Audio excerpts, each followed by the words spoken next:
we've got one thing off the top to discuss, and that is this. Rob, we have known that Robert Zemeckis has been working on a Witches remake.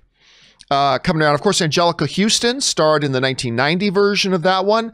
Now we've got Anne Hathaway. Now, it was scheduled to come out on October 9th originally, and, you know, none of us expected it to actually be able to make that release date. Well, it's not only not making that release date, it's going to HBO Max, and it's coming out this month. It's coming out later this month in time for Halloween. They dropped the trailer for it today.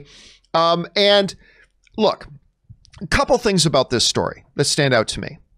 Number one is, you know, as the further and further we get into this pandemic, we have always said that the longer and longer this thing goes, you're going to see more and more movies opt, I mean, not the majority of them, but you're going to see more and more movies opt to jump over and go to and embrace a streaming model, because not only is 2020 completely packed, 2021 is becoming overly packed. And now some movies, if they move, they're going to have to either go into shark-infested waters with a really heavily packed 2021, or they're going to have to look at pushing all the way to 2022. And for some films, it's just going to make more sense to go straight to streaming. That's what they decided to do with Witches. Because listen, launching a film like this around Halloween time, that's ideal. It's the ideal move for a project like this one, Rob. So this one makes sense. I get it. And if you watch the trailer, I mean, I thought the trailer looked very charming and fun. But here's the thing about it. It also very much to me looked like a straight to streaming movie. And I don't, normally you say that and it could sound like you're making negative connotations. I don't know how to explain that. I don't mean that negatively. Like, I watched it and it looked like a charming, maybe kind of fun, definitely straight to streaming kind of movie. And I know that carries negative connotations, but I swear I mean that in a positive way. So I thought it looked pretty good, to be honest with you. And this is not shocking news. I mean, they caught everybody by surprise, but honestly, Rob, not shocking news when you really think about it. Right. Rob, what did you think about that original one with Angelica Houston? And what do you think about this move they're making now, going straight to HBO Max so quickly?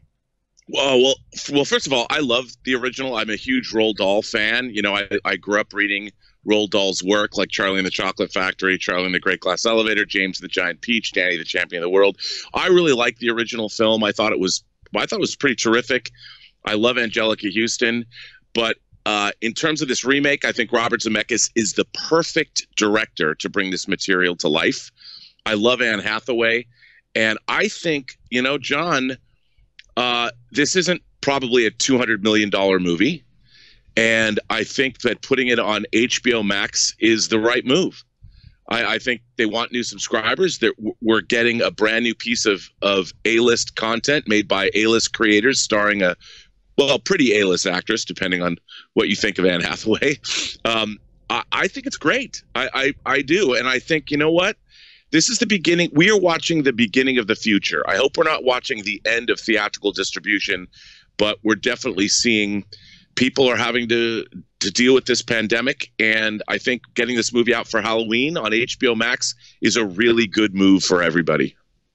Yeah, again, it's going to be played differently from film to film, and definitely the longer we get into this pandemic, again, it's going to increase the number of films that maybe need to look at doing this. This does, to me, Rob, I agree with you.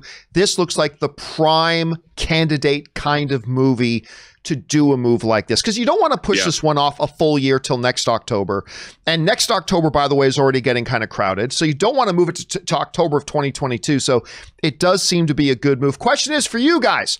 What do you think about this? Were you caught by surprise? Do you think this is a smart move for a film like this? Jump down to the comment section below and let me know your thoughts. All right, guys.